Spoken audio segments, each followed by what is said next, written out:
ជំរាបសួរទៅកាន់ពុកម៉ែបងប្អូនអតិថិជនទាំងអស់គ្នាថ្ងៃនេះយើងរៀបចំទៅមួយឈុតទៀតហើយដែលបងគាត់នៅខាងខេត្តកណ្ដាលខាងវិហារសួរបងប្អូននេះគាត់យកមួយឈុត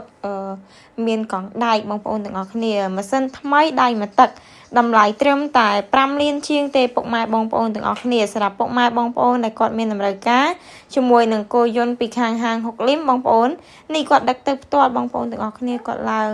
មកគាត់យល់ឡានមកអញ្ចឹងគាត់ដឹកទៅតែម្ដងបងប្អូនទាំងអស់គ្នាមាន